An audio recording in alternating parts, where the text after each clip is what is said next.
தலையெழுத்து நிகழ்ச்சிக்கு உங்கள் அனைவரையும் அன்போடு வரவேற்கின்றோம். நடந்து முடிந்திருக்கக்கூடிய நாடாளுமன்ற தேர்தல் திருவிழால பல அம்சங்கள் நம்முடைய கவனத்தை ஈர்க்கின்றன. இதுல பல விஷயங்கள் ஒவ்வொரு தேர்தலையும் நடக்கக்கூடிய விஷயங்கள், சில அம்சங்கள் இந்த தேர்தலுக்கு எக்ஸ்க்ளூசிவான விஷயங்கள், இந்த தேர்தலை நம்ம வித்தியாசமாக பார்த்த விஷயங்கள். இதுல நம்ம பார்க்கக்கூடிய பல விஷயங்கள்ல குறுகிய காலத்துல இந்த தேர்தல் திருவிழா நடந்து கொண்டிருக்கும் போதும் சரி, இல்ல இதை மையப்படுத்திய ஒரு குறுகிய காலகட்டத்தில் அரசியல் கட்சிகள் எடுத்திருக்கக்கூடிய வெவ்வேறு நிலைப்பாடுகள், அரசியல் நிலைப்பாடுகள் நம்முடைய கவனத்தை ஈர்க்கின்றன. இது கொள்கை சமரசம் செய்து கொண்டு எடுக்கப்படக்கூடிய நிலைப்பாடா, இது தேர்தல் கட்டாயமா, இது யதார்த்தமானதுதானா, இவற்றையெல்லாம் இன்றைய நிகழ்ச்சியில விரிவாக நாம் அலச விவாதிக்க இருக்கின்றோம். முதல் இது பற்றிய ஒரு தொகுப்பணி காணும்.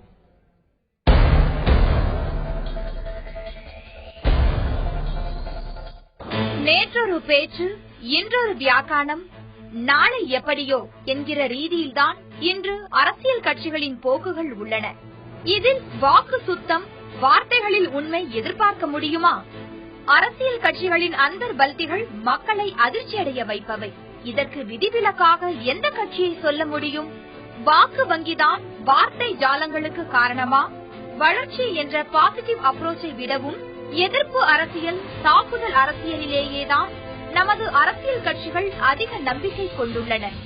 அதே சமயம் எதிர்த்தவர்களை, தாக்கியவர்களை கூட்டாளிகளாக்கிக் கொள்கின்றனர். அரித்மேட்டிக்ஸ் அரசியலில் உள்ள அசைக்க முடியாத நம்பிக்கைதான் இதற்கு காரணமோ?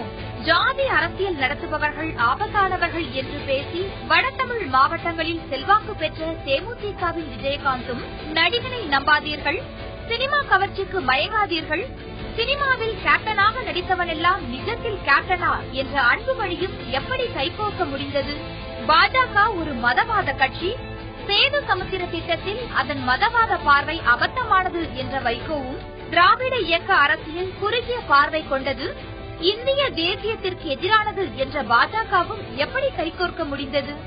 காங்கிரஸ் தமிழர்களுக்கு துரோகம் செய்கிறது என்று பிரிந்த திமுக, தேர்தலுக்கு பிறகு மதச்சார்பற்ற அரசு அமைய உதவுவோம் என எப்படி சொல்ல முடிகிறது? மோடி சிறந்த நிர்வாகி என முன்பு கூறிய ஜெயலலிதா, பிரதமர் ரேஸில் தனக்கு போட்டியாளர் என்றானவுடன் குஜராத் வளர்ச்சியடையவில்லை, சிறந்த நிர்வாகம் தந்தது மோடியா இந்த லேடியா என கூறினாரே. இந்த பட்டியலில் கைவிடப்பட்ட கட்சிகளான காங்கிரசும் கம்யூனிஸ்ட் கட்சிகளும் கூட விதிவிலக்கல்ல. இதுநாள் வரை தங்களை தூக்கி சுமந்த கட்சிகள் இறக்கி வைத்த போது குற்றம் கண்டு வகைப்பாட தயங்கவில்லை. இப்படியாக அந்தர் பல்திகள் அடித்ததில் அதிக மதிப்பெண் பெறும் கட்சி எது? கூட்டணி தேவையின்றி சுயபலத்தில் நிற்க துணிந்த கட்சிகள் எத்தனை? மேடைகளில் வீரம், நடைமுறையில் சோரம் என்றால் யாரைத்தான் நம்புவது? நிலைமாறும் அரசியல் கட்சிகள், தடம் மாறும் பயணங்கள், தவிர்க்க வேண்டியதா, தவிர்க்க முடியாததா? தவிர்க்க வேண்டியதா, தவிர்க்க முடியாததா, இது உள்ளிட்ட பல கேள்விகள் நம்மிடையே எழுகின்றன. இதைத்தான் இந்த நிகழ்ச்சியில் விரிவாக அலச விவாதிக்க இருக்கின்றோம். இந்த குற்றச்சாட்டுகள் ஏறத்தாழ அனைத்து கட்சிகள் மீதும் இருக்கிறது. பேசுவோம் இந்த நிகழ்ச்சியில் நம்முடைய திரு பிரகாஷ் எம் சுவாமி, அரசியல் விமர்சகர், நம்முடைய இணைகிறார். திராவிட முன்னேற்ற கழகத்தை சேர்ந்த முன்னாள் சட்டமன்ற உறுப்பினர் திரு அப்பாவு அவர்கள் இணைகிறார். அஇஅதிமுகவின் தலைமை கழக பேச்சாளர் திரு ஆவடி குமார் அவர்கள் நிகழ்ச்சியில் இணைகிறார். மூவரையும் இந்த நிகழ்ச்சிக்கு வரவேற்கின்றோம். இன்னும் சற்று நேரத்தில் பாட்டாளி மக்கள் கட்சியின் திரு திருக்கச்சூர் ஆறுமுகம் அவர்களும் இணைய இருக்கிறார். நான் திரு ஆவடி குமார் அவர்களோடு இந்த நிகழ்ச்சியை தொடங்கணும் அப்படின்னு நினைக்கிறேன். அதிமுக இந்த தேர்தலில் எதிர்கொண்ட முக்கிய விமர்சனங்கள்ல ஒன்று, பாஜகவை ஏன் விமர்சிக்கல, மோடியை ஏன் விமர்சிக்கல. இந்த விமர்சனம் அதிகமாக எதிர்கட்சிகள் செய்யல. பாஜகவையும் விமர்சிச்சீங்க, மோடியும் விமர்சிச்சீங்க. மோடியா லேடியா அப்படின்னு சொல்லிட்டு புள்ளி விவரங்கள்லாம் பல குறிப்பிட்டீங்க. தமிழ்நாடு தான் வளர்ச்சி அடைந்த மாநிலம், யார் சிறந்த நிர்வாகி அப்படின்னு சொல்ல இதெல்லாம் கொடுக்கப்பட்டது. நீங்க இதுக்கான விளக்கம் எல்லாம் கொடுத்தீங்க. ஆனாலும் கூட நீங்க ஒரு நற்சான்ற ஒரு காலங்கள்ல கொடுத்து அதே விமர்சனத்துக்கு உட்படுத்தும் பொழுது இந்த விமர்சனம், அதாவது வெவ்வேறு நிலைப்பாடு விமர்சனம் உங்கள் மீதும் எழுகிறது. அதாவது நீங்க சொன்னதிலேயே பதில் இருக்கு. நாங்க நற்சான்று கொடுத்த, ஏற்கனவே நற்சான்று கொடுத்ததை மறுக்கல. மோடி நல்ல நிர்வாகியோ சிறந்த நிர்வாகி இல்லைன்னா நாங்க சொல்லல. யார் சிறந்த நிர்வாகின்னா மோடியை விட தமிழ்நாட்டில் புரட்சி தலைவி அம்மா அவர்கள் செஞ்சிருக்காங்க. அதனால அவர் ஏறத்தாழ ஒரு 13-14 ஆண்டுகள் செய்ததை 3 ஆண்டுகள்ல தமிழ்நாட்டில் நீங்க கொடுத்த நற்சான்ற நீங்க அப்படியே சொல்றீங்க மோடி நல்ல நிர்வாகி தான். மோடியினுடைய நிர்வாகத்தை பத்தி நம்ம ஏற்கனவே சொன்னது என்னவோ அதுதாங்க. ஆனால் மோடி மட்டும்தான் இந்தியாவில் சிறந்த நிர்வாகி, மோடி மட்டும்தான் சிறந்த முதலமைச்சர், மோடி மட்டும்தான் ஒரு வளர்ச்சியை ஒரு மாநிலத்தை கொண்டு வர முடியும்ன்றதை நிரூபிச்சிருக்காரு. அதனால அவர் இந்தியாவை வழிநடத்த முடியும்ன்ற ஒரு சொல்ல அவர் நிர்வாகியா இருந்தாலும் அதை விட சிறந்த நிர்வாகி புரட்சி தலைவி அம்மா அவர்கள்ன்றதுதான் எங்களுடைய வாதம். நாங்க அவர் ஒண்ணுமே செய்யல, அவருக்கு நிர்வாக திறமை இல்ல, அவர் ஆட்சி நடத்த தெரியாது நாங்க சொல்லல. ஒரு நல்ல நிர்வாகின்னு நீங்க சொல்றீங்க, ஒரு நல்ல நிர்வாகியோட நிர்வாகத்துல தான் நீங்க சொல்ற மாதிரி ஹியூமன் டெவலப்மெண்ட் இண்டெக்ஸ் இவ்வளவு மோசமா இருக்குமா? அதுதாங்க அந்த கேள்வி நாங்க நல்ல நிர்வாகின்னு அவருக்கு அவருடைய நிர்வாகத்தை அவருடைய செயல்பாட்டை அந்த யார் ஓட்டு போட்டாங்களோ அந்த மக்கள் அவர் நல்ல நிர்வாகின்னு சொல்றாங்க. அவர் எங்களுக்கு அதை பத்தி தேவையில்லைங்க. நீங்க சர்டிபிகேட் கொடுக்கறீங்க, Modi is an able administrator நீங்க சான்றிதழ் கொடுத்துட்டு இந்த தேர்தலில் அவருடைய நிர்வாகத்துல சரியில்லாத விஷயங்கள்னு நீங்க 100 பட்டியலிடும் பொழுது ஏன் வெவ்வேறு நிலைப்பாடுங்கிற ஒரு கேள்வி வரக்கூடாது? நீங்க மோடி சிறந்த நிர்வாகின்னு சொல்றதோட நிறுத்திக்கிங்க. அடுத்து இந்தியாவில் அவரை மட்டும்தான் நிர்வாகி, அவருக்கு இணையான நிர்வாகி இல்லன்னு சொல்ல நாங்க அவரை விட சிறந்த நிர்வாகின்னு சொல்றோம். அது எங்க உரிமை இல்லையா? ஒரு சிறந்த நிர்வாகியுடைய ஆட்சி காலத்துலதான் இவ்வளவு மோசமா நீங்க சொல்றது போல ஹியூமன் டெவலப்மெண்ட் இண்டெக்ஸ் இருக்குங்கிறீங்களா? அதாவது அவருடைய சிறந்த நிர்வாகத்தில் நடந்ததா இல்லையான்றதை நான் சொல்ல வரல. ஒரு கட்சியினுடைய தலைவர் அல்லது ஒரு கட்சியினுடைய முதலமைச்சர் என்பவர் அவர் கடந்த காலங்களில் பணியாற்றியது எங்களுக்கு தேவையில்லை. அவருடைய நிர்வாகம், அவருடைய நடைமுறை அதை அந்த மக்கள் ஏற்றுக்கிறாங்க, அவர் வாக்களிக்கிறாங்க, அவர் வெற்றி பெறார். அதை பத்தி ஆய்வு செய்ய வேண்டிய அவசியம் எங்களுக்கு வரல. அதே நட்பு ரீதியில் அவர் சிறந்த நிர்வாகத்தை செஞ்சிருக்காருன்றதுனால அவர் வெற்றி பெறார். முதலமைச்சர் ஆனால் அந்த நிர்வாகம் இங்க கம்பேரிசன் பண்ண சொல்ல அங்க தமிழ்நாட்டினுடைய நிர்வாகத்தை மட்டும் இல்லாம இந்தியாவையே இவர் மட்டும்தான் ஒரு நல்ல நிர்வாகத்தை தர முடியும். அதுக்கு உதாரணம் குஜராத் சொல்ல குஜராத்தில் நடந்த நிர்வாக கோளாறுகளை நாங்கள் சுட்டிக்காட்ட வேண்டிய அவசியம் வருது. மோடி நல்ல நிர்வாகி, ரிலேட்டிவ் டர்ம்ஸ் பார்க்கும்போது தமிழக முதலமைச்சர் சிறந்த நிர்வாகி அப்படிங்கிறது உங்களுடைய வாதமாக இருக்கிறது. தமிழக முதலமைச்சர் சென்ற ஆண்டு மோடி பற்றி சொன்ன கருத்து என்ன அப்படிங்கறத பார்த்துட்டு, But at a personal level, Mr. Narendra Modi is a very good friend of mine. I have high regard for him as an able administrator. But at a personal level, Mr. Narendra Modi is a very good friend of mine. I have high regard for him as an able administrator. தனிப்பட்ட வகையில் என்னுடைய கருத்து அவர் ஒரு சிறந்த நிர்வாகி அப்படின்னு தமிழக முதலமைச்சர் சொன்னது.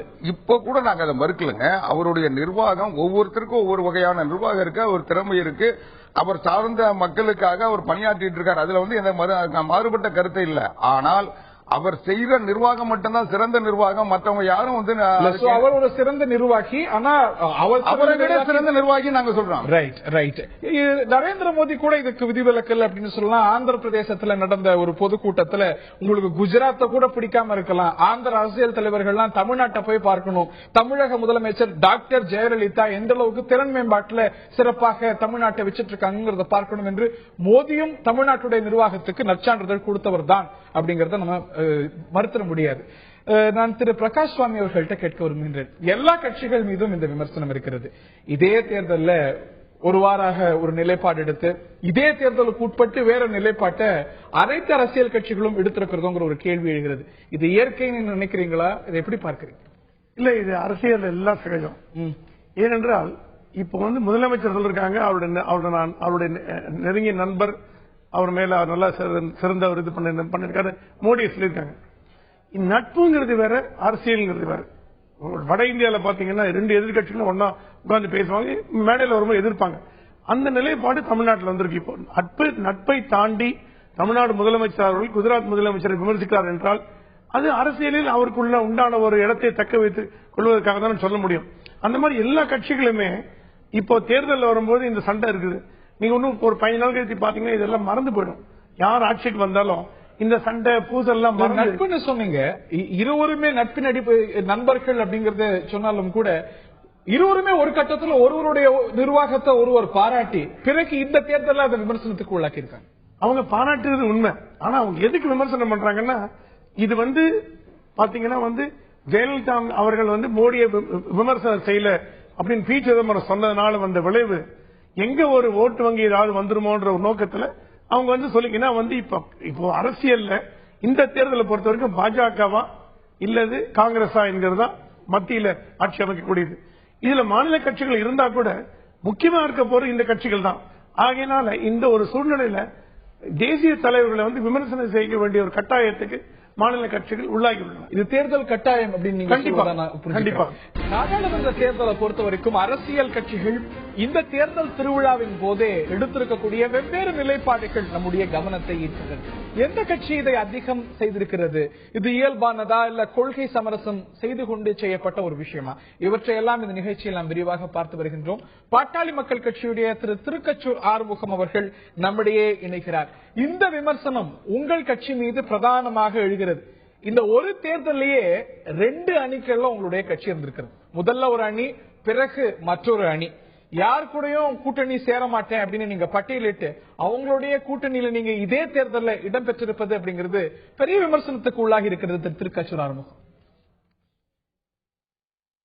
சார், அதாவது இப்போ விமர்சனங்கள் பாட்டாளி மக்கள் கட்சி மீது எந்த வகையிலும் வரல.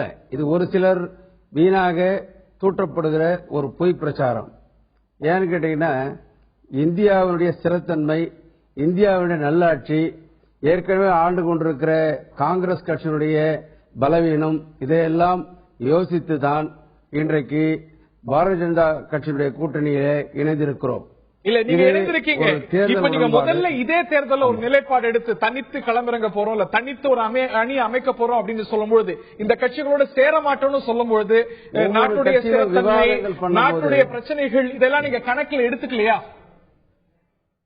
அதாவது ஒவ்வொரு கட்சியிலும் பல்வேறு விவாதங்களை ஒவ்வொரு மட்டத்திலும் விவாதிக்கப்படுகிறது. அந்த விவாதங்கள் அந்தந்த சமயத்திலே எடுத்துக்கொண்ட ஒரு முடிவு. கட்சியுடைய நிர்வாகிகள் ஐயா அவர்கள் அழைத்து பேசுகிற போது கட்சியுடைய நிர்வாகிகள் சொன்ன கருத்துக்கள் நாம் தனியாக நிற்க வேண்டும் என்று சொன்னார்கள். தமிழ்நாட்டிலே எதையும் தட்டி கேட்கக்கூடிய ஒரு கட்சி இல்லை, எனவே திராவிட கட்சிகளை தமிழ்நாட்டிலிருந்து அப்புறப்படுத்த வேண்டும் என்கிற எண்ணத்தின் அடிப்படையிலே தான் ஐயா அவர்கள் எடுத்தார்கள். ஆனால் இன்றைக்கும் திராவிட கட்சிகள் திமுக அதிமுக இல்லாத ஒரு கூட்டணியை தான் இன்றைக்கு அமைத்திருக்கிறோம். இல்ல, இப்போ இந்த கட்சிகளோட சேர மாட்டோம், பாஜகவோட சேர மாட்டோம், காங்கிரஸோட சேர மாட்டோம், திமுகவோட சேர மாட்டோம் சொன்ன அதுக்கான விவாதம் சொன்னேன். நாங்க எங்களுடைய உயர்நிலை குழு, எங்களுடைய செயற்குழு ஆரோக்கியமாக கலந்து ஆலோசித்த பிறகுதான். இல்ல, அதற்கு முன்னாடி அறிவிச்சிட்டாரோ திரு ராமதாஸ் இவங்களோட எல்லாம் சேர மாட்டோம் அப்படின்னு சொல்லிட்டு. இது உங்களுடைய வேட்பாளர் தனிப்பட்ட கருத்தில் நல்லா புரிஞ்சுங்க. எங்களுடைய உயர்மட்ட குழு, செயற்குழு, பொதுக்குழுடைய கருத்தை தான் எங்களுடைய ஐயா அவர்கள் புறப்படுத்தினார்கள். இன்றைக்கு இந்தியாவுடைய நிலைப்பாட்டை சரியாக இந்தியாவை வழிநடத்த வேண்டும் என்று சொன்னால் நரேந்திர மோடி அவர்களால் தான் முடியும் என்கிற நிலைக்கு வந்த பிறகுதான் பாரதிய ஜனதாவோடு சேர மாட்டோம், பாரதிய ஜனதாவோடு சேர மாட்டோம்னு சொன்னாரே, இப்ப ஏன் சேர்ந்திருக்காரு?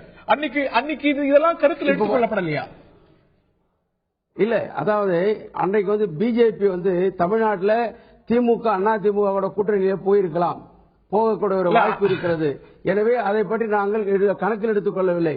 ஆனால் இந்தியாவில் குறிப்பாக தமிழ்நாட்டில் எந்த கரையும் படாத கட்சிகள் தான் இன்றைக்கு பிஜேபி கூட்டணியிலே அங்க வகிக்கிறோம்.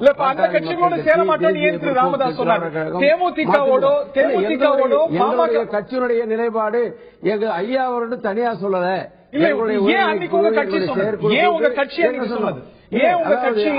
தேமுதிகவோட சேர மாட்டோம்னு சொன்னது, மதிமுகவோட சேர மாட்டோம்னு சொன்னது. ஆனா அதே கட்சியோட 3 கட்சியோட சேர மாட்டோம்னு சொல்லி அந்த 3 கட்சியோட நீங்க சேர்ந்திருக்கீங்களே. நீங்க நல்லா புரிஞ்சுக்கணும், இங்கே ஊழல் இல்லாத ஒரு ஆட்சியை கொடுக்கக்கூடிய கட்சிகள் தான் இன்றைக்கு இணைந்திருக்கிறோம். நாங்கள் இல்ல, நீங்க தவறா புரிஞ்சு கொண்டிருக்கிறீர்கள். இந்த தமிழ்நாட்டில் இன்றைக்கு திமுக அதிமுக காங்கிரஸ் போன்ற கட்சிகள் இன்றைக்கு ஊழல் மலிந்திருக்கிற கட்சி. இன்னைக்கு திமுக பத்தி சொன்னா ஸ்பெக்ட்ரம் ஊழல்ன்றாங்க, அதிமுக சொன்னா அது முதல்வர் 5000 கோடி ரூபாய் அபகரித்துக்கிறார் சொல்றாங்க. காங்கிரஸ் சொல்லும் போது நிலக்கரி ஊழல், அதாவது ஆசிய விளையாட்டு ஊழல் போன்ற பல்வேறு ஊழல்களை திளைத்திருக்கிற கட்சி என்கிற நிலையில நீங்க பேசக்கூடாது. ஊழல்ல தலைச்சு போயிட்டீங்க ஒரே ஒரு சத்துல போய். அது நீங்க எந்த ஒரு கட்சியில இல்லாத ஒரு நீங்க சுயேட்சை காங்கிரஸ் திமுக உங்களுக்கு சீட்டு இன்னும் 2 வருஷம் பொறுத்து கொடுத்தா அப்பா வேற ஒரு கட்சியில் நிற்பாரு. நீங்க ஒரு கட்சியில் இருக்கிறவர் இல்ல, எல்லா கட்சிக்கும் மாறி மாறி போய் நீங்க அதை பத்தி பேசக்கூடாது. எத்தனை கட்சி மாறி இருக்கீங்க, இந்த நிலையில மாறி இருக்கீங்க, இருந்தீங்க கட்சியில சேர மாட்டேன்னு சேரல, ஊழல் பண்ணல. உங்க அன்புமணியை நீங்க வந்து டெல்லிக்கு போகும்போது ஒரு கட்சினா ஒரு டெல்லிக்கு போகும்போது பிற்படுத்தப்பட்டவர்களுக்கு 4% வாங்கி தருவீங்க, 4% எம்பிசி நீங்க வேற எதுவும் வாங்கி கொடுத்து 4% வாங்கி ஊழல் 17 உயிரை கொடுத்தது இங்க இருந்து உங்களுக்கு எலும்பு துண்டு மூன்று முறை 3 அணுகுமுறை போனவர்கள். இந்த நிலையில உங்களுக்கு அந்த அருகதை கிடையாது.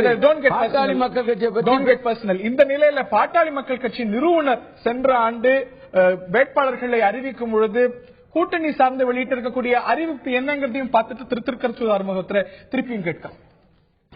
காங்கிரஸ், பாரதிய ஜனதா, இடதுசாரி கட்சிகள், திமுக, அதிமுக, தேமுதிக, மதிமுக ஆகிய கட்சிகள் இல்லாத மாற்று அணியை பாமக அமைக்கும் என்று தொடர்ந்து கூறி வந்தேன். இந்த நிலைப்பாட்டிற்கு, எங்களுடைய பாமக நிலைப்பாட்டிற்கு மக்களிடம் மிகுந்த வரவேற்பு இருந்தது. அத்தகைய அமைப்புகளையும் கட்சிகளையும் உள்ளடக்கிய பாமக தலைமையிலான இந்த அணிக்கு சமூக ஜனநாயக கூட்டணி என்று பெயர் சூட்டியிருக்கிறோம். மக்களிடம் மிகுந்த வரவேற்பு இருந்தது அப்படின்னு சொல்லியிருக்காரு. பாஜக, மதிமுக, தேமுதிக 3 கட்சிகளையும் குறிப்பிட்டு இவங்களோட அணி சேர மாட்டோம் அப்படிங்கறது அந்த நிலைப்பாடுன்னு சொல்லியிருக்காரு. அது நிச்சயமாக இந்த 3 கட்சியோட நீங்க சேர்ந்திருக்கீங்க, இது நிச்சயமா யூ டர்ன் இல்லையா? அதாவது நீங்க இல்ல யூ டர்ன் இல்ல, அது நல்லா புரியுங்க. இந்த இந்தியாவை இன்னைக்கு வழிநடத்துறது தமிழ்நாட்டில இருந்து ஒரு 4 MP 5 MP மட்டும் போனால் மட்டும் இல்ல, தமிழ்நாட்டில் இருக்க 40 MPக்களும் ஆதரவு கொடுத்தால்தான் இந்தியாவில ஒரு சிரமமான ஆட்சி அமைக்க முடியும்.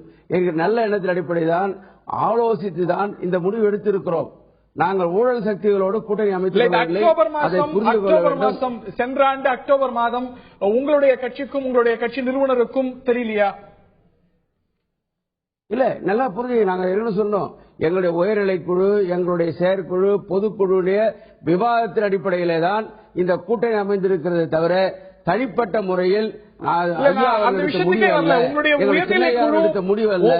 உயர்நிலை குழு அந்த விமர்சனமே வைக்கல. உங்களுடைய உயர்நிலை குழு, உங்களுடைய பொதுக்குழு இவற்றுக்கெல்லாம் இந்த கட்சிகளோடு சேர மாட்டோம்னு நீங்க ஒரு முடிவு எடுத்து அறிவிக்கும் பொழுது இந்த நாட்டுடைய ஸ்திரத்தன்மை நரேந்திர மோடி வந்தால் நல்லா இருக்கும் அப்படின்னு நீங்க இன்னைக்கு எடுத்திருக்கக்கூடிய நிலைப்பாடு அன்னைக்கு நீங்க உணரலையா?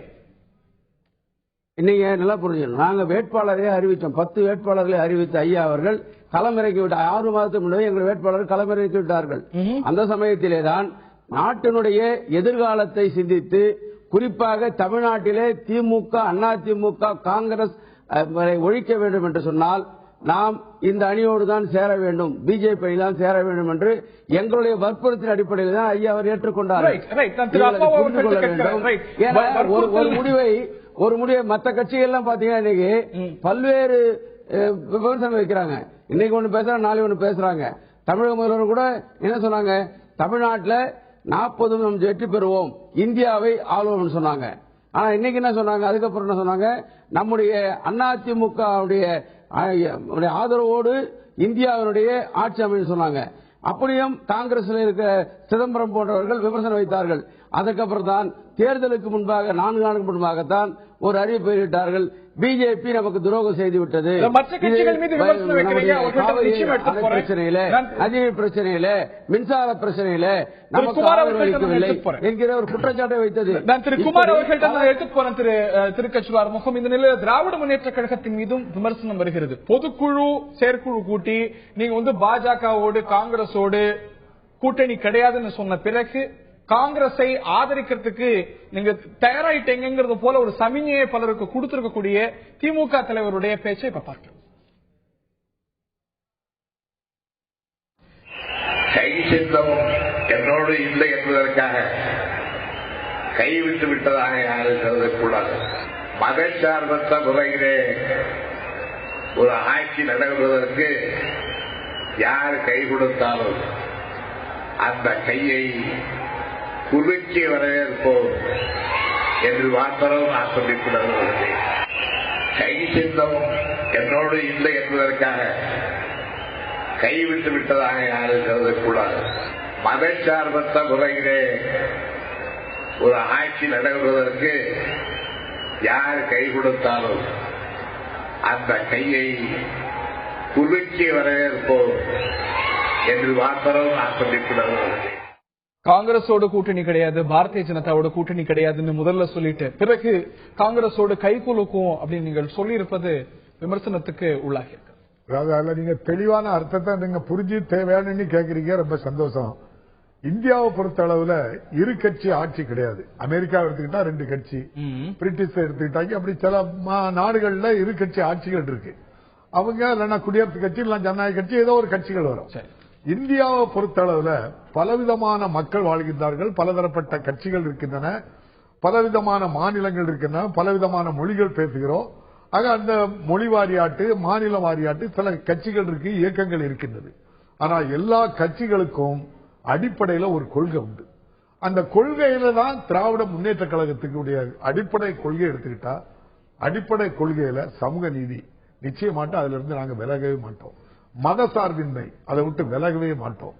இப்படிப்பட்ட கொள்கைகள் தமிழ் அதுல இருந்து இந்திய திணிக்க முடியாதுங்க. உள்ளது இப்படிப்பட்ட அடிப்படை கொள்கைகள் இருக்கிறதுனால நாட்டினுடைய நலன் கருதி சில சந்தர்ப்பங்கள்ல சில கூட்டணிகள் நாங்க அமைச்சிருப்போம். 99ல பாரதிய ஜனதாவோட நாங்க கூட்டணி சேர்ந்தோம். நீங்க அதை சொல்லுவீங்க, அட்வான்ஸா விளக்கம் கொடுத்துருங்க. அதனால நம்ம 99ல நாங்க கூட்டணி சேர்ந்தோம். அப்பவும் 98லே பாராளுமன்ற விமர்சனத்துக்கே வரல. இதே இந்த தேர்தல் இந்த வரலாறு நிறைய பேருக்கு தெரிஞ்சது. என்னுடைய கேள்வி, இதே தேர்தல்ல காங்கிரஸோட கூட்டணி கிடையாதுன்னு நிலைப்பாடு எடுத்த பிறகு தேர்தல் நடந்துட்டு இருக்கும்போது தேர்தலுக்கு பிறகு காங்கிரஸோட கை குலுக்குவோம், காங்கிரஸோட கை குலுக்குவோங்கிற வார்த்தை தலைவர் சொல்லல. இந்த மத சார்பில்லாத ஒரு ஆட்சி தமிழ்நாட்டில் அமையுமானால் அமைப்பதற்கு யார் வருகிறார்களோ அவர்களை கையை குலுக்கி காங்கிரஸ் ஒரு குறிப்பிடல. கை சின்னம் சொல்றது நீங்க பாரதிய ஜனதா கட்சியும் காங்கிரஸ் கட்சியும் இந்த நாட்டை ஆளுக்கு நிச்சயமா தனியா காங்கிரஸுக்கு பிறகு நீங்க தமிழ்நாடு இந்தியாவை எடுத்துக்கிட்டா ஒரு கட்சி ஆட்சிங்கிறது இல்ல. ரைட், அதெல்லாம் புரிஞ்சுக்கிறேன். காங்கிரஸை ஆதரிப்போம்னு திமுக தலைவர் சொல்லலன்னு சொல்றீங்க. அதுல காங்கிரஸ் வார்த்தை இருக்கு, அதுல சொல்லல. 26ஆம் தேதி மார்ச் நடந்த பொதுக்கூட்டத்துல, சேப்பாக்கத்தில் நடந்த பொதுக்கூட்டத்துல அவர் என்ன பேசினாங்கிறத நான் படிக்கிறேன். என்னதான் அனுபவித்தாலும் அவர்களுக்கு ஒன்று சொல்லுவேன், இன்னமும் சொல்லுவேன், நம்பிக்கையோடு சொல்லுவேன், இதே காங்கிரஸ்காரர்கள் நாளைக்கு மனம் வருந்தி நாங்கள் இந்த மதச்சார்பற்ற நிலைக்கு மீண்டும் திரும்புவோம், நாங்கள் மத வெறியர்களை ஆதரிக்க மாட்டோம் என்று சொல்வார்களே ஆனால், என்று முன் வருவார்களே ஆனால் அவர்களுக்கு போனால் போகிறது என்று திராவிட முன்னேற்ற கழகம் அவர்களை ஆதரிக்கும் அப்படின்னு சொல்லியிருக்காரு. இங்க காங்கிரஸ் குறிப்பிட்டிருக்காரு. அல்ல, அதுக்கு ஒரு காரணம் மத சார்புள்ள கட்சி அப்படின்னு சொல்லியிருக்காரு. எதுக்கு அப்படின்னு சொன்னா சேது சமுத்திர திட்டம் அந்த மத சார்புள்ள கட்சியை விட்டு அதை நீக்கிட்டு வந்தா அப்படின்னு சொல்லியிருக்காங்க. சேது சமுத்திர திட்டத்துக்கு அம்பிகா சோனி அவர்கள் அதனுடைய அமைச்சராக இருந்து அது ராமர் பாலம் தான் சொல்லி ஒரு அப்டவிட்டு போட்டதுனாலையும், அதே போல அங்க நம்முடைய பாபர் மசூதியை இடிக்கும் போது பிரைம் மினிஸ்டரா இருந்தது நரசிம்மராவ் தான் இருந்தாரு.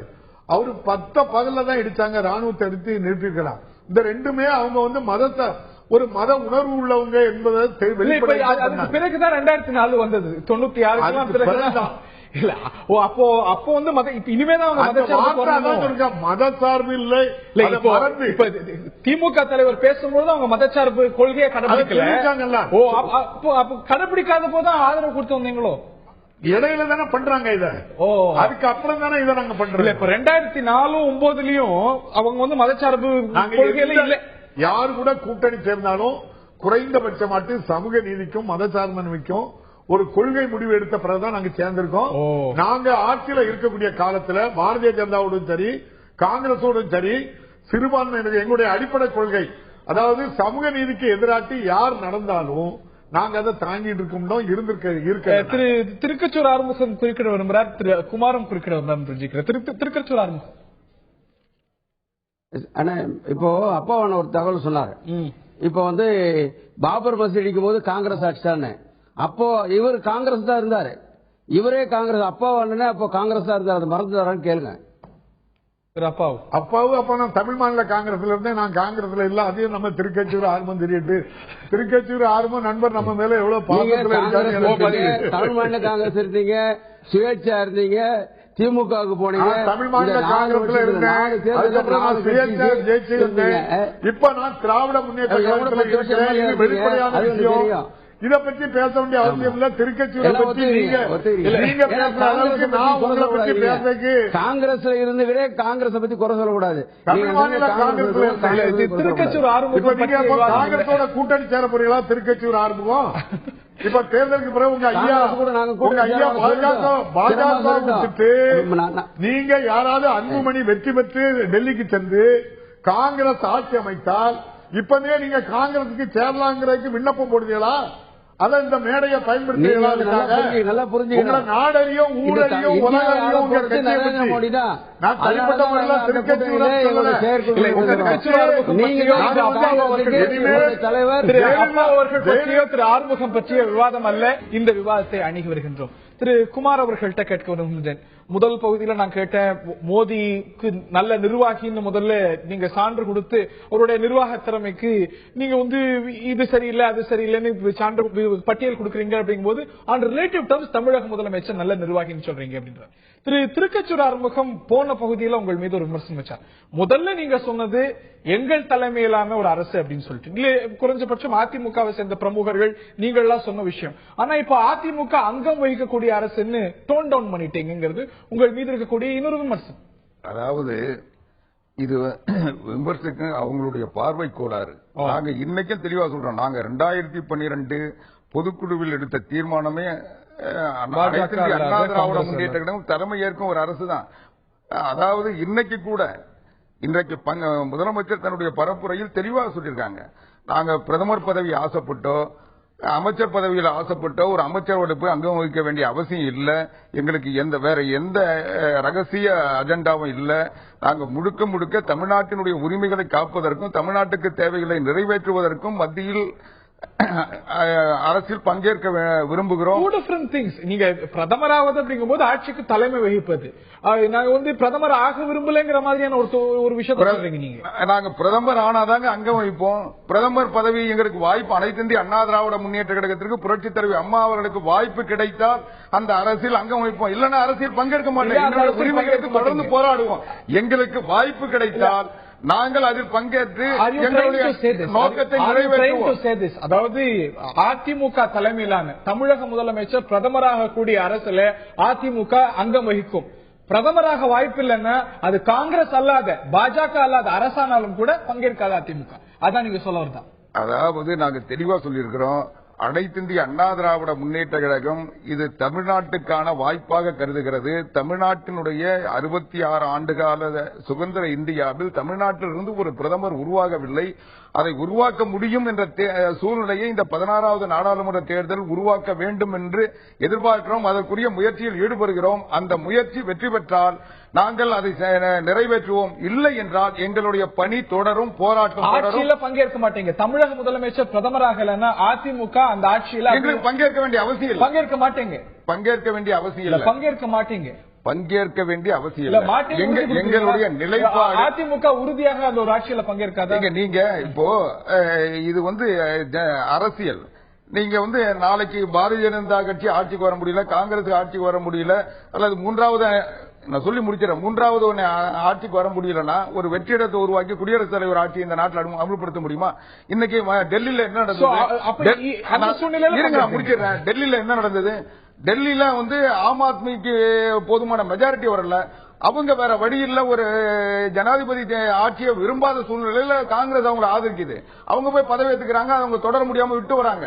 ஆக ஒரு மக்களுடைய தீர்ப்பை மதிக்கணும், மதித்து ஒரு அரசாங்கம் மக்கள் உருவாக்கணும். அதற்குரிய சூழ்நிலை வருகின்ற பொழுது எங்களுடைய நோக்கங்களுக்கு எங்களுடைய தேர்தல் அறிக்கைக்கு பாதகம் வராத வகையில் எங்களுடைய இலக்கை அடைகின்ற வகையில் ஒரு முடிவெடுப்போம். அதுக்கான சூழ்நிலை வருகின்ற பொழுதுதான் இன்றைக்கு எங்களுக்கு சாதகமான சூழ்நிலை இருக்கு. அதனால இப்ப நாங்க அதை பத்தி சிந்திக்க வேண்டிய அவசியம் இல்லை.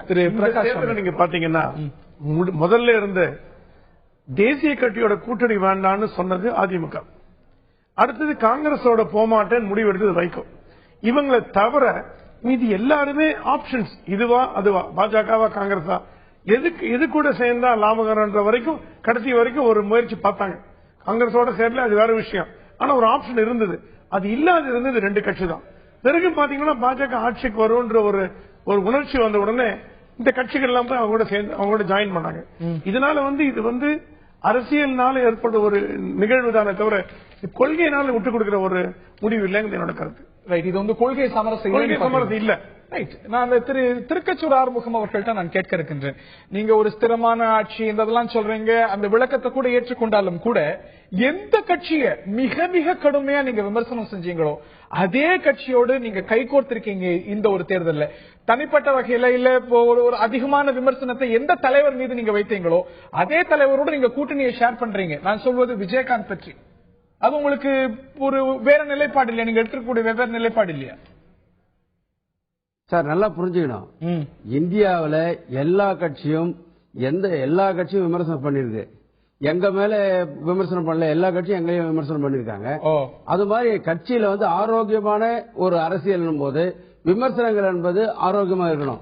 அததான் செய்திருக்கோம் தவிர நாங்க நீங்க நினைக்கிற மாதிரி எங்களுடைய நிலைப்பாட்டை விட்டுக் கொடுக்கவில்லை என்பதை புரிந்து கொள்ள வேண்டும். விஜயகாந்த் மீது நீங்க வைத்திருக்கக்கூடிய விமர்சனம் ஆரோக்கியமான விமர்சனம் தான். ஆக அந்த விமர்சனத்திலே நீங்க பின்வாங்கல. என்ன விமர்சனம் வச்சீங்களோ அதே விமர்சனத்தின் படிதான் இன்னைக்கும் இருக்கீங்க நீங்க சொல்றத நான் புரிஞ்சுக்கலாமா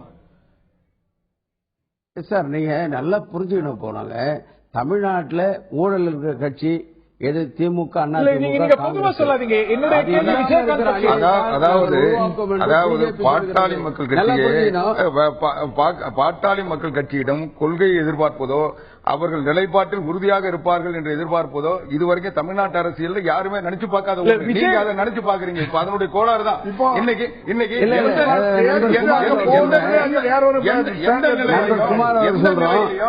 அவர்கள் சொன்னதை அவர்களே மீறி இருக்காங்க. எந்த நிலையிலையும் அவங்க ஆரம்ப கட்டத்தில் அந்த கட்சியினுடைய தொடக்க காலத்திலிருந்து இன்னைக்கு வரைக்கும் ஒவ்வொரு செய்தியும் அவங்க சொன்ன கொள்கைகளை அவங்களே மீறி இருக்கிறாங்க.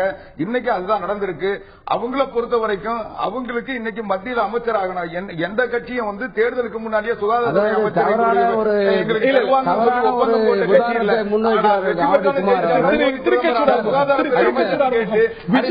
விஜயகாந்துக்கோ அவருடைய கட்சிக்கோ அவருடைய கட்சிக்கோ அரசியல் கட்சி நடத்தலையா? இல்ல, விஜயகாந்துக்கோ அவருடைய கட்சிக்கோ அவருடைய கட்சிக்கோ அரசியல் நம்பகத்தன்மை இல்ல அப்படின்னு உங்களுடைய திரு அன்புமணி ராமதாஸ் அவர்கள் சொன்ன விமர்சனம் அப்படியே இருக்கா, பின்வாங்கப்பட்டிருக்கா? சார் நல்லா புரிஞ்சுக்கணும் சார். தமிழ்நாட்டை பொறுத்தவரை நான் ஏற்கனவே சொல்லிட்டு வரேன். இந்த 3 கட்சிகள் இல்லாத ஒரு கூட்டணியை பிஜேபி தலைமையில ஏற்றுக்கொண்டிருக்கிறோம். நீங்க நாங்க நேரா தேமுதிக தலைமையில கூட்டணி அமையல.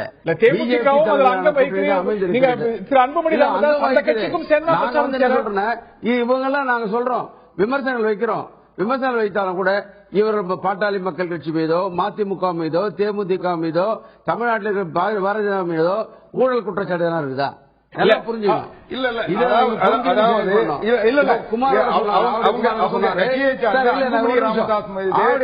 சிபிஐ வழக்கு இருக்கு. மருத்துவக் கல்லூரி மத்திய பிரதேச மருத்துவக் கல்லூரி ஒதுக்கீட்டு வழக்கு கேத்தன் தேசாய் வழக்கில் அவங்க சம்பந்தப்பட்டிருக்காங்க. இன்னைக்கு கேத்தன் தேசாய் அன்புமணி மீது குற்றச்சாட்டு வழக்கு இருக்கிறது. ஒரு ஏமாற்று வேலை. திரு ஆறுமுகம் கோஹன் இல்ல நல்லா பாத்துங்க. இப்போ இன்னைக்கு இருக்கிற நிலைமையில இந்தியாவில சரியான பிரதமர் மோடி தான். என்னுடைய கேள்வி விஜயகாந்த் மீது உங்களுடைய தலைமை அதே சொல்லிட்டு இருக்கீங்க. விஜயகாந்த் நாங்க தான் எல்லாரும் கலந்து பேசிதானே இந்த ஒரு பொது விவாதத்துக்கு பொது முடிவுக்கு வந்திருக்கிறோம். அதை புரிஞ்சுக்கணும். நீங்க இப்ப அதிமுக குமார் சொன்னார், ஒரே வருஷத்துல 4000 கோடி ரூபாயை விரயம் பண்ணது அதிமுக ஆட்சி. பிஜேபி கட்சியினுடைய கூட்டணியில் வெளியே 4000 கோடி ரூபாய் அன்றைக்கு தேர்தல் செலவாச்சு. இது இந்தியாவுடைய பொருளாதாரம் பின்னுக்கு போச்சு. அதுக்கப்புறம் தான் மீண்டும் வாஜ்பாய் வரார். வாஜ்பாய் வரும்போது திமுக எதிராக இருந்தது. ஆனால் திமுக அன்னைக்கு யாரையும் பிரதமராக்கிட்டு கடைசியா திமுக வந்து 98 மீண்டும் பிஜேபி கூட்டணிக்கு வந்தது. இதெல்லாம் புரிந்து கொள்ள வேண்டும். இவையெல்லாம் வரலாறு அல்ல. முழுமையை ஏத்துனாங்கன்னா ராமதாஸ் ஐயா அவர்கள் ஏன் இந்த இடத்துல போய் பிரச்சாரம் பண்ணல? இவங்க கூட்டணியை முழுமையா நம்புறாங்க, எடுத்துட்டாங்க. கூட்டணி ஒற்றுமையா இருக்குன்னா டாக்டர் ராமதாஸ் ஐயா கட்சி போட்டியிட இடத்துல போய் பிரச்சாரம். அவரை பத்தி உங்களுக்கு தெரியல. அவருக்கு வந்து கொடு சிறையில போட்டு ஆளுங்கட்சி அதிமுக ஆட்சி என்ன பண்ணுச்சு, அவருக்கு ஹார்ட் அட்டாக், இருதய பைபாஸ் சர்ஜரி பண்ணாங்க. அதனால அவர் வெயில் அதிகமா போகக்கூடாது, மருத்துவ சிகிச்சைக்காக அவர் மருத்துவர் சொன்னது. தர்மபுரிக்கு இதுக்கு முன்னால போய் பிரச்சாரம் பண்ணல. இல்ல குருவும் போய் இங்க பிரச்சாரம் பண்ணல. நான் பதில் சொல்ல வரேன். தர்மபுரியில ஏன் போனாங்கன்னு சொன்னா, அங்க எங்களுடைய இளைஞரணி தலைவர் நிக்கிறாரு, அவருடைய மகன் நிக்கிறார். அதனால இல்ல எல்லாம் பொறுத்துங்க, இந்த ஒரு 10 இடமாவது பண்ணலாமே, எப்படியாவது உடல்நிலையை பொறுத்துக்கினேன். அங்கேயே இருந்து தங்கி இருந்தா பண்ணாத தவிர வீட்டுக்கு வந்து தான் போல, அங்கேயே தான் அவர் ரெஸ்ட் எடுத்திருந்தாங்க. என்னைக்கோ ஒரு நாளைக்கு கூப்பிட அன்னைக்கு போன தவிர மற்றபடி எந்த பகுதிக்கும் போகல. ரொம்ப தூரமா சொல்ல வேண்டும். இது தவறாக ஒரு குற்றம் அறிய, நீங்க தொடர்ந்து ஒரு தவறான குற்றச்சாட்டு வைக்கிறீங்க. நீங்க அதிமுக திமுக மற்ற விமர்சனங்களை செய்கிற அவர்களே நீங்க இந்த கேள்விகளை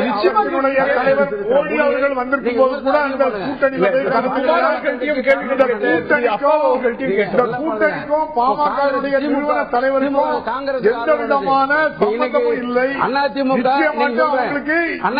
என்ன பண்ணுச்சு? மம்தா கூட்டணி மீது உங்களுக்கு நம்பிக்கை கிடையாது. அதனால்தான் நல்லா புரிஞ்சுக்கணும். உங்களுக்கு நம்பிக்கை இருந்தா, உங்களுக்கு நம்பிக்கை இருந்தா 4 கட்சி மாறி இருக்க மாட்டீங்க. உங்களுக்கு நம்பிக்கை இருந்தா நீங்க 4 கட்சி மாறி இருக்க மாட்டீங்க. முதல்ல வந்து நீங்க முதல்ல நம்பிக்கையோட இருங்க, மத்த கட்சி பேசுங்க. கையை முதல்ல பாருங்க. எப்படி அதிமுக எப்படி 2000 எப்படி அதுக்கப்புறம் 2000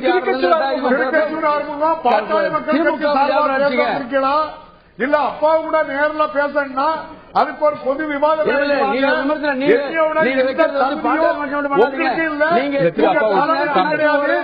யாருக்கும் கிடையாது. கை நீட்டி பேசக்கூடிய அளவுக்கு திருக்கச்சூர் ஆர்வத்துக்கும்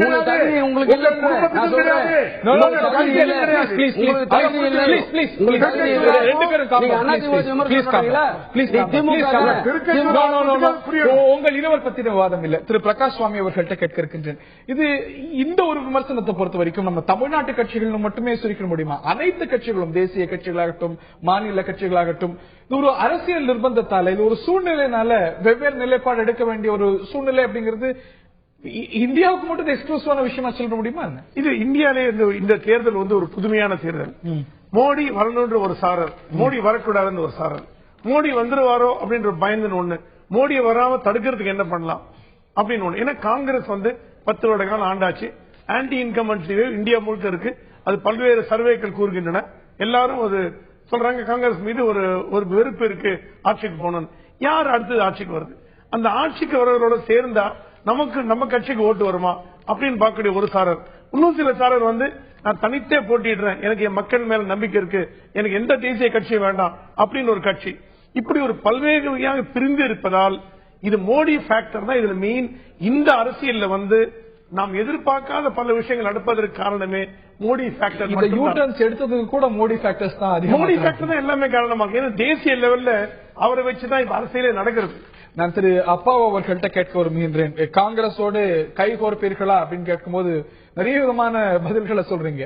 சிம்பிள் கொஸ்டின், தேர்தலுக்கு பிறகு திமுக காங்கிரஸோடோ பாரதிய ஜனதாவோடோ எந்த உறவும் வைத்துக் கொள்ளாது, கை கோர்க்காது அப்படின்னு உறுதியா நம்பலாமா? நாங்க உறுதியா சொல்றோம். மத்தியில ஒரு மத சார்பில்லாத ஒரு ஆட்சி அமைவதற்கு திராவிட முன்னேற்ற கழகம் நிச்சயமாட்டு துணை நிற்கும்.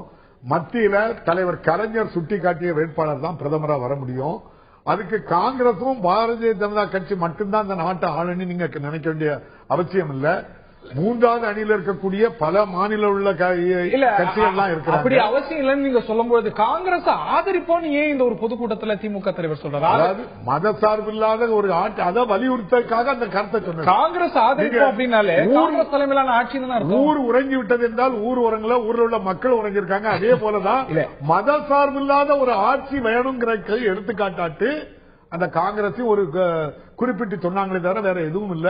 ஒரே கொள்கை மத சார்பு இல்லாத ஒரு ஆட்சி. நீங்கள் விரும்புவது எதிர்பார்ப்பது காங்கிரஸ் அல்லாத பாஜக ஒரு கட்சி ஆட்சி வராது. அது பல கட்சி ஆட்சிகள் தான் வரும். இப்பயுமே கூட்டணி ஆட்சி தான் 91 இருந்து அதேதான் நடக்கு. அதனால ஒரு மத சார்பு இல்லாத ஒரு ஆட்சி வர்றதுக்கு திராவிட முன்னேற்ற கழகம் துணை நிற்கும். அதப்போ காங்கிரஸோடு நீங்க மீன் பண்ணிடலாம். மத சார்பு இல்லாத ஒரு ஆட்சி அமைவதற்கு அதுவே எங்களுடைய அடிப்படை கொள்கை. சமூக நீதி, மத சார்பின்மை, இந்த ரெண்டும் எங்களுடைய ஒருபோதும் நோ காம்ப்ரமைஸ். பலமுறை உங்கள்கிட்ட கேட்கக்கூடிய அதே கேள்விதான் நான் கேட்கிறேன் திரு ஆவடிக்குமார். இப்போ காங்கிரஸ் கூட மூன்றாவது அணிக்கு ஆதரவு தரும் அப்படின்னு சொல்லியிருக்கு. இந்த சூழ்நிலையில காங்கிரஸ் அல்லாத பாஜக அல்லாத அரசு தான் தமிழக முதலமைச்சர் இந்த கூட்டங்களில் பேசியிருக்காங்க. காங்கிரஸோடும் பாஜகவோடும் எக்காரணத்தை கொண்டும் உறவை போஸ்ட் போல் சினரியோ அதிமுக வைத்துக் கொள்ளாது. அதாவது எங்களுடைய நோக்கம் தெளிவானது.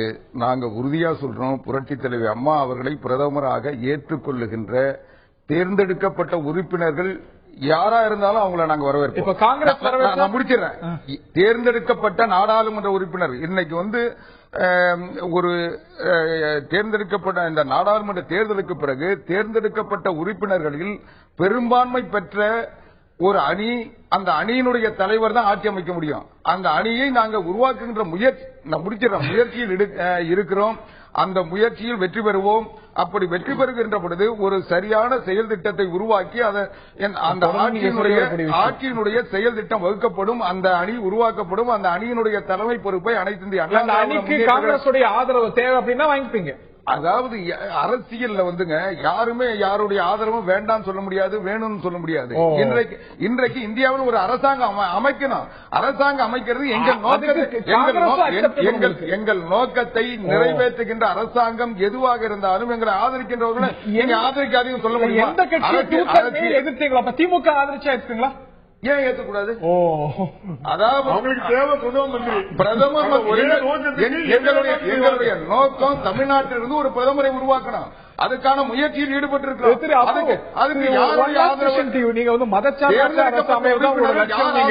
மதச்சார்பற்ற அரசு அதிமுக தலைமையில அமைஞ்சிச்சுன்னா எடுத்துப்பீங்களா? மத சார்பற்ற அதிமுக அவங்க மத சார்புள்ள கட்சி தானே. அவங்க அதுல இருந்து வர முடியாங்க. அவங்களுக்கு கொள்கை இல்லாத கட்சி. நாங்க ஒரு கொள்கை உள்ளவங்க. நிச்சயமாட்டா அவங்க கூட அப்படி ஒரு சேர்க்கிற வாய்ப்பு வரவே வராது கலைஞருக்கு. ஏன்னா சமூக நீதியும் கிடையாது, மதச்சார்பின்மையும் கிடையாது அந்த கட்சிக்கு. அதனால நாங்க அங்க வைக்க அவங்களுக்கு ஒரே அஜெண்டா தான், குடும்ப நலனுக்காக யாரோட வேணா கூட்டு சேருவாங்க. அவங்க மேல போன 2009 நாடாளுமன்ற தேர்தலில் இவங்க போன உடனே மத்திய அரசாங்கத்தை பங்கு வைக்கல. உடனே என்ன சொன்னாங்க? ஜனார்தன் ரெட்டி கிட்ட ஒப்பந்தம் போட்டு அந்த ஒப்பந்தப்படி இலாக்கா தரல. அந்த இலாக்கா தந்தாதான் பதவி ஏற்றுப்போன்னு சொல்லி மன்மோகன் சிங் பதவி ஏற்றுக்க சொல்ல வெளியே வந்தவங்க. அதுக்கு பிறகு இவங்க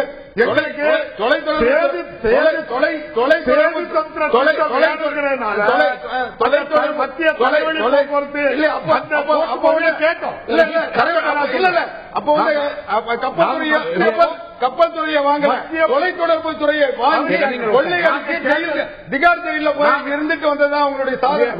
ராஜாவை மந்திரியாக்கி 2009 ராஜாவை மந்திரியாக்கி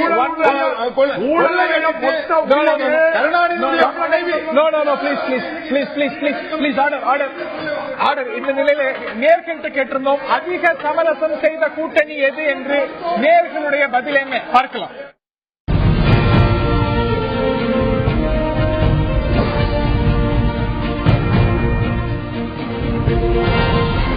அதிக சமரசம் செய்த கூட்டணி எது என்ற கேள்விக்கு அதிமுக தான் அதிகம் சமரசம் செய்த கட்சி என்று 23%, திராவிட முன்னேற்ற கழக கூட்டணி என்று 25%, தேசிய ஜனநாயக கூட்டணி தான் அதிகமான சமரசங்களை செய்திருக்கிறது என்று 52% சொல்லியிருக்கிறார்கள்.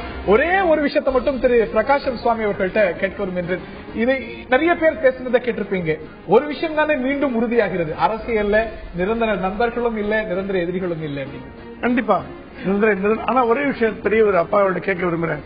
திமுக சொல்றது மத சார்பின்மைன்னு சொல்றது வந்து இந்து மதத்தை மட்டுமா? ஏன்னா முஸ்லீம் லீக் தவ்ஹீ ஜமாத் அவங்க கூட செய்யலாம். அரசியல நிரந்தர நண்பர்களும் இல்ல, நிரந்தர எதிரிகளும் இல்ல அப்படிங்கிறது தொடர்ந்து அரசியல்ல சொல்லக்கூடிய விஷயமாக இருக்கிறது. இதை தாண்டி அரசியல் இதெல்லாம் சாதாரணமாப்பா அப்படிங்கிற ஒரு டயலாகும் நம்முடைய மனதை எட்டுகிறது. இந்த தருணத்துல இந்த நிகழ்ச்சியை நிறைவு செய்கின்றோம். இந்த நிகழ்ச்சியில பங்கு பெற்ற திரு திருக்கச்சூர் ஆறுமுகம், திரு ஆவடிக்குமார், திரு அப்பாவு, திரு பிரகாஷன் சுவாமி மற்றும் பார்த்தனைகளுக்கு நன்றி தெரிவித்து விடைபெறுகின்றோம்.